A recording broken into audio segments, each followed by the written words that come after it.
ஸ்ரீசக்கர வரதாச்சாரியம் சுத்தசத்வ குருத்தமம் ஸ்ரீநிதிம் ராகவம் வந்தே ஹியபார கருணாகரம். கவசம் கனெக்ட் நேயர்களுக்கு நமஸ்காரம்.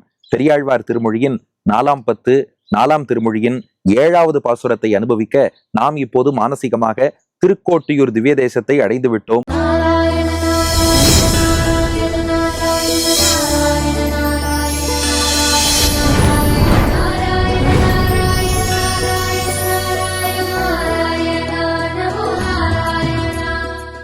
இந்த பாசுரத்திலும் 4 அடிகளிலுமே பாகவதர்கள் பெருமை, திருக்கோட்டியூரில் வாழக்கூடிய இறையடியார்களின் பெருமையே அருளி செய்கிறார் பெரியாழ்வார். வாருங்கள் 7வது பாசுரத்தை அனுபவிப்போம். குருந்தம் ஒன்றொசித்தானொடும் சென்று கூடி ஆடி விழாச் செய்து திருந்து நான்மறையோர் இராப்பகல் ஏத்திவாள் திருக்கோட்டியூர் கருந்தட முகில்வண்ணனை கடை கொண்டு கைதொழும் பக்தர்கள் இருந்த ஊரில் இருக்கும் மானிடர் எத்தவங்கள் செய்தார்கொலோ. குருந்தம் ஒன்றொசித்தானோடும் சென்று கூடியாடி விழாச் செய்து திருந்து நான்மறையோர் இராப்பகல் ஏத்திவாள் திருக்கோட்டியூர் கருந்தட முகில்வண்ணனை கடை கொண்டு கைதொழும் பக்தர்கள் இருந்த ஊரில் இருக்கும் மானிடர் எத்தவங்கள் செய்தார்கொலோ. இப்ப மொத்த பாசுரமுமே ஒரே கருத்து தான். என்னன்னா, இறை அடியார்கள் பாகவதர்களுடைய பெருமை. பாகவதர்கள் எப்படிப்பட்டவர்கள்னா, குருந்தம் ஒன்றொசித்தானோடும் சென்று கூடி, அவ எப்போதும் எம்பெருமானை தேடி சென்று அவனோடு கூடியிருந்து குளிர்ந்து அனுபவிப்பவர்களாம். எந்த பெருமாள்னா, குருந்தம் ஒன்று ஒசித்தானோடும். குருந்தம்னா குருந்த மரத்தின் கிளைன்னு அர்த்தம். குருந்தம் ஒன்று, ஒரு குருந்த மரத்தின் கிளையை ஒசித்தான்னா முறித்தான்னு அர்த்தம். குருந்த மரக்கிளையை முறித்தான். யாரு குருந்த மரக்கிளைய முறிச்சது அப்படின்னா, கிருஷ்ணாவதாரத்துல கோபிகைகள்லாம் என்ன பண்றா, யமுனையிலே நீராடுவதற்காக செல்கிறார்கள். அவளுடைய ஆடைகளை எல்லாம் அப்படியே யமுனை கரையிலேயே வைத்து விட்டு நீராடுகிறார்கள்.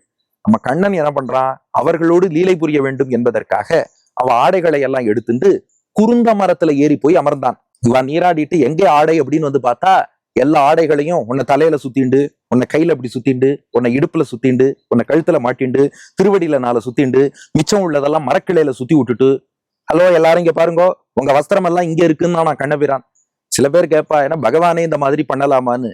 அப்படி இல்ல, இந்த ஜீவாத்மா எம்பெருமான நோக்கி கை கூப்பணும்னா ஆத்மாவை சுத்தி நிறைய தேவையில்லாத ஆடைகள்லாம் இருக்கான். காமம், கோபம், பேராசை, மதம், மாத்சரியம், பொறாமை, அகங்காரம், மமகாரம், இந்த ஆடைகள்லாம் சுத்தின்னு இருக்கு. அது இருக்கிறதுனால கை கூப்ப மாட்டேங்கிறோம். பகவான் என்ன பண்ணான்னா, ஆடைகள் எல்லாம் திருடிட்டு போய் என்னை நோக்கி கை கூப்புங்கோ, ஆடைய தரேன்னா. என்ன விஷயம் என்ன, இந்த ஆடைகள்லாம் தேவையில்லாம ஜீவாத்மாவை சுத்தின்னு இருக்கு, அந்த அகங்காரத்தாலதான் என்னை நோக்கி கை கூப்ப மாட்டேங்கிற. ஆத்மாவை சுற்றி இருக்கும் தேவையில்லாத ஆடைகளை விட்டுட்டு என்னை நோக்கி கை கூப்புன்னு அர்த்தம். அதுக்காக குருந்த மரத்துல உட்காந்தான். ஆண்டாளும் குறுந்திடை கூரைப்பணியாயின்னு பிரார்த்திக்கிறா. தோழியும் நானும் தொழுதோம்னு தொழுகிறாள். அப்புறம் எல்லாம் கொடுப்பதாக நாச்சியார் திருமொழியிலையும் அனுபவம் பார்க்கிறோம். ஆனா இந்த பாட்டுல என்ன இருக்கு பாருங்க, குருந்த மரத்து மேல உக்காந்தான்னு இல்ல, குருந்தம் ஒன்று ஒசித்தான், அதை முறிச்சுட்டான் இருக்கு. அது என்னன்னா, இந்த வரலாறு வியாக்கியானத்துல மணவாள மாமுனிகள் காட்டுகிறார், புராணங்கள்ல இல்ல. அந்த குருந்த மரம் இருக்கு பாருங்க, அதுல ஒரு அசுரன் உட்காண்டிருந்தானா. கம்சன் இருக்கானே, கண்ணன் எங்க போனாலும் அவனுக்கு ஏதாவது ஒரு ஆபத்தை உண்டாக்கணும்னு குருந்த மரக்கிளையில ஒரு அசுரனை உட்கார வச்சிருந்தானோ. எப்படி அந்த சகட்டாசுரன்கிறவன் அந்த மாட்டு வண்டி சக்கரத்துக்குள்ள ஆவேசித்திருந்தானோ, பிரலம்பாசுரன்கிறவன் ஆயர் சிறுவனுக்குள் ஆவேசித்திருந்தானோ, இன்னொருத்தன் கபித்தாசுரன்கிறவன் விளாம்பழத்துக்குள் ஆவேசித்திருந்தானோ, குருந்த மர கிளைக்குள்ளேயும் அசுரன் இருந்தானா. கிருஷ்ணன் என்ன பண்ணான்னா, அதுல இருந்து வஸ்திரத்தெல்லாம் கோபிகைகளுக்கு எல்லாருக்கும் கொடுத்தானா. கொடுத்துட்டு பார்த்தான், டேய் நீ அசுரன் தானே, உன்னையும் ஒரு வழி பண்றேன்னு அந்த கிளைய ஒடிச்சு அசுரனையும் முடிச்சுட்டான். அவன் தான் குருந்தம் ஒன்றொசித்தான். இப்ப அடியார்கள் என்ன பண்றாளாம், அந்த குருந்தமர அசுரனை அழித்தது போல அடியார்களுக்கு எப்ப என்ன கஷ்டம் வந்தாலும் அந்த கஷ்டத்தை எல்லாம் போக்கி கொடுப்பவனாச்சே எம்பெருமான்னு அவன் கல்யாண குணங்களை நினைச்சு திருக்கோட்டியூரில் எழுந்தருளி இருக்கக்கூடிய சொக்க நாராயணனான சௌமிய நாராயணன் குருந்தம் ஒன்றொசித்தானோடும் சென்று கூடி, சென்று அவனை தேடி போறா. நம்முடைய எல்லா கஷ்டத்தையும் அவன் போக்கிடுவான். குருந்த மரத்தை முறிச்சது மாதிரி நம்ம கஷ்டத்தெல்லாம் முறிச்சிடுவான். சென்று கூடி, அவனோடு ஒன்று கூடி கூடியிருந்து குளிர்ந்து அனுபவிக்கிறார்கள். இதான் குருந்தம் ஒன்று சித்தானோடும் சென்று கூடி ஆடி விழா செய்து. கூடுவதோடு இல்லையா, ஆடி ஆடி பாடி பகவத் குணங்களை அவர்கள் பாடுகிறார்கள். விழா செய்து பெருமாளுக்கு விழா எடுத்து உற்சவம் கொண்டாடுறா. ஒரு திருக்கோவில்னா அங்க உற்சவங்கள் நடக்கும் இல்லையா, அந்த உற்சவங்களில் எல்லாம் இவா பெருமாளுக்கு கைங்கரியம் பண்றா, உற்சவம் எடுத்து பெருமாளை கொண்டாடுகிறார்கள். அப்ப சென்று கூடி ஆடி விழா செய்து 4 விஷயம் பண்றாளா. பெருமாளை தேடி போறா, கூடியிருந்து குளிர்ந்தவன் குணங்களை அனுபவிக்கிறார்கள், ஆடிப்பாடி அந்த அனுபவம் பொங்கி வருகிறது, ஆட்டத்திலும் பாட்டிலும் அனுபவம் பொங்கி வருது, அத்தோடு விழா செய்துன்னு பெருமாளுக்கு உற்சவமும் கொண்டாடுறா. எல்லாம் பண்ணிட்டு அந்த உற்சவத்துல இந்த அடியார்கள் என்ன பண்ணுவாளாம், வேதபாராயணம் பண்ணுவாளாம். அதுதான் பாருங்க அடுத்து வரக்கூடிய வரி, திருந்து நான்மறையோர். நான்மறையோர்னா 4 வேதத்திலும் வல்லவர்கள். அது எப்படிப்பட்ட வேதம்னா திருந்து நான்மறை. திருந்துன்னா என்ன, ஏதாவது தப்பு பண்ணிட்டு திருந்தித்தான்னா அப்படி இல்லையா, திருத்தமாக பகவத்குணங்களை சொல்லக்கூடிய வேதம். இதுக்கு சம்ஸ்கிருதத்துல ஒரு அர்த்தம் காட்டுற ஆச்சாரியர்கள், சௌஷ்டவம்னு. சௌஷ்டவம் அதுக்கு திருந்துங்கிறதே புரிஞ்சிடும் போல இருக்கே. சௌஷ்டவம்னா பர்ஃபெக்ட், ஆப்ட்னு அர்த்தம். பாருங்க சிலது சம்ஸ்கிருதத்தை விட நமக்கு ஆங்கிலத்துல சொன்னாதான் புரியுது, அந்த நிலைமைக்கு நாம வந்துட்டோம். பர்ஃபெக்ட்லி, ஆப்ட்லின்னு அர்த்தம். எந்த வேதத்தை நாம படிச்சோம்னா பகவானுடைய அந்த குணங்கள் பர்ஃபெக்டா நமக்கு புரியுமோ அதுக்குதான் திருந்து வேதம்னு பேர். ஏன்னா மற்ற நூல்களின் மூலம் அறிவதை விட அபௌருஷேயம், மனிதனால் இயற்றப்படாத அனாதியா இருக்கக்கூடிய வேதம், அந்த வேதத்தை நாம பார்த்தோம்னா பகவானுடைய குணங்கள் ஆப்டா பர்ஃபெக்டா சொல்லப்பட்டிருக்குமா. அந்த திருந்து நான்மறையோர் அப்படி வேதத்தை திருத்தமாக பகவானுடைய குணங்களை சொல்லக்கூடிய வேதத்தை, திருத்தமுடன் சொல்லக்கூடிய வேதத்தை நன்கு பாராயணம் செய்து அதன் மூலம் இவா பகவத்குணத்தை அனுபவிக்கிறா.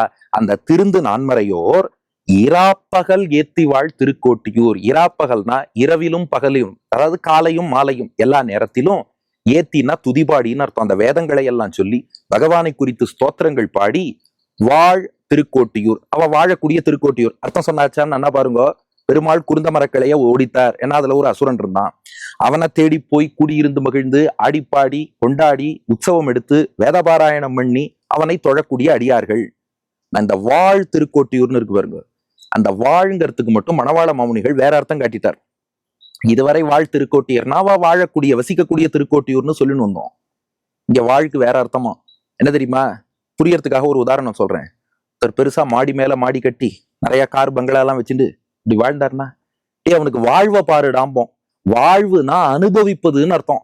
வாழ் திருக்கோட்டியூர்னா என்ன வாழ்வு பாருங்க, எப்படி எல்லாம் பெருமாளை அனுபவிச்சுட்டு இருக்கா, நாமளும் ஏதோ வாழ்க்கைன்னு சொல்லிட்டு வாழ்ந்துட்டு இருக்கோம். வாழ் திருக்கோட்டியூர், வாழ்வுனா அவளுக்கு தான் வாழ்வு. இப்படி பெருமாளை அனுபவிச்சுட்டு அந்த அடியார்கள் வாழ்கிறார்கள். இனி அடுத்த 2 அடிகள் அவ பெருமைகளையே எடுத்து சொல்கிறார் பெரியாழ்வார். என்னன்னா, கருந்தட முகில்வண்ணனை கடை கொண்டு கை தொழும் பக்தர்கள்.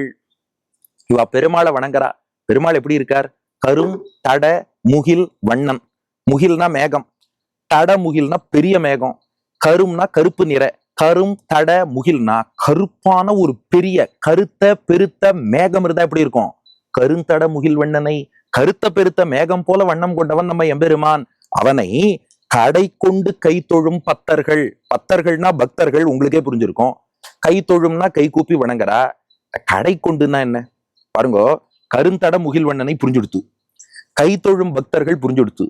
அதென்ன கடை கொண்டு கை தொழும் பக்தர்கள்னா, தன்னை கடை கோடி தொண்டனாக கருதி கொண்டு சேவிப்பாளாம். பெருமாளை சேவிக்கும் போது நான் பெருமாளின் தொண்டன் நினைக்க மாட்டாளாம், அவருக்கு கடைசி தொண்டன். இந்த தாசானுதாசன் சரமதாசன் சொல்லுவா. பெருமாளுடைய அடியவனுக்கு அடியவனுக்கு அடியவனுக்கு அடியவனுக்கு கடைசி அடியவனாக இருப்பவன்னு நைச்சியானுசந்தானம் பண்ணி கொண்டு தன்னை தாழ்த்தி கொண்டு எம்பெருமானை சேவிக்கக்கூடிய அடியார்கள் வசிக்கக்கூடிய ஊர்தான் திருக்கோட்டியூர். அதனால கருந்தட முகில்வண்ணனை கடை கொண்டு தன்னை கடைக்கோடி தொண்டனாக கடைக்கோடி பக்தனாக கருதி கொண்டு கை தொழும் பக்தர்கள் அவ அங்கே வாழ்கிறார்கள். அந்த அடியார்கள் இருந்த ஊரில் இருக்கும் மானிடர்.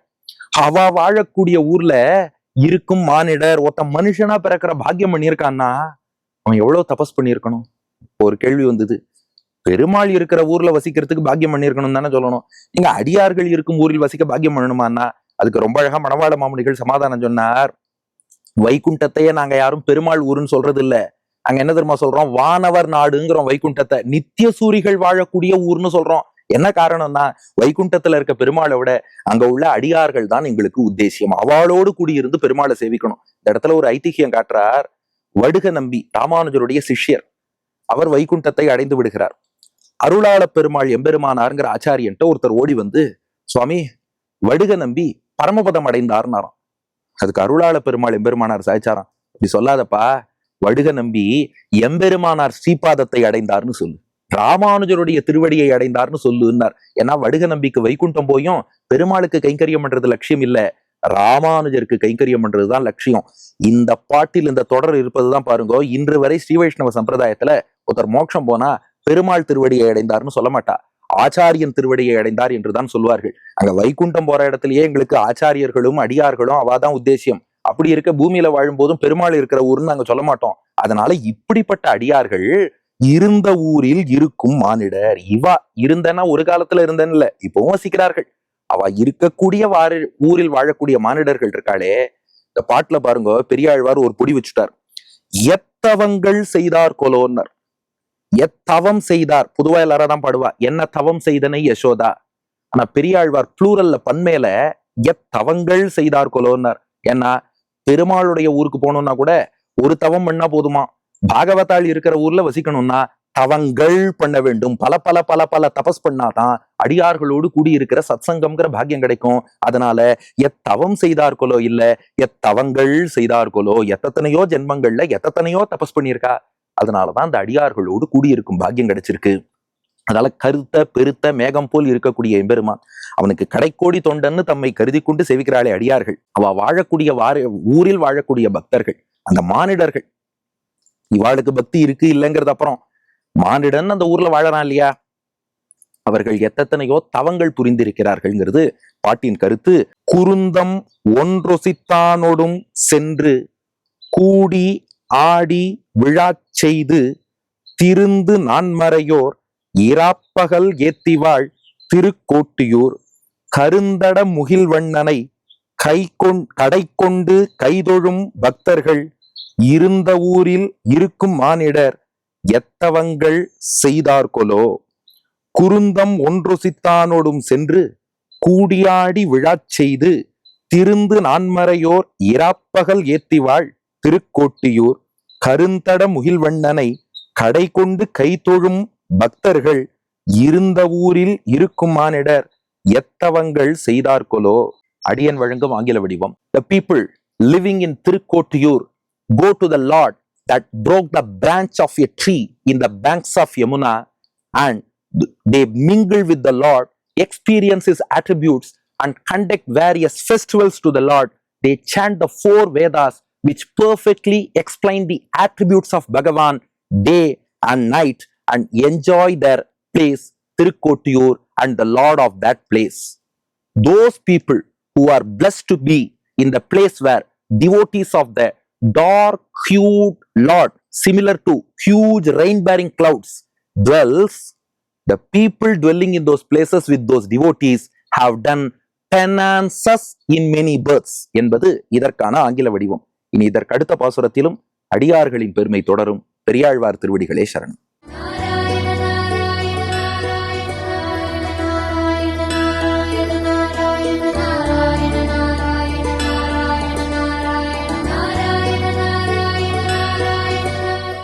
குருந்தம் ஒன்று பொஷித்தானொடும் சென்று கூடியாடி விழா செய்து திருந்த நான் மறையோரிராப்பகல் ஏத்திவாள் திருக்கோட்டியூர் கருள் தட முகில் வண்ணனை கடை கொண்டு கைதொழும் பத்தர்கள் இருந்த ஊரில் இருக்கும் மானிடர் எத்தவங்கள் செய்தார்கொலோ. எத்தவங்கள் செய்தார்கொலோ.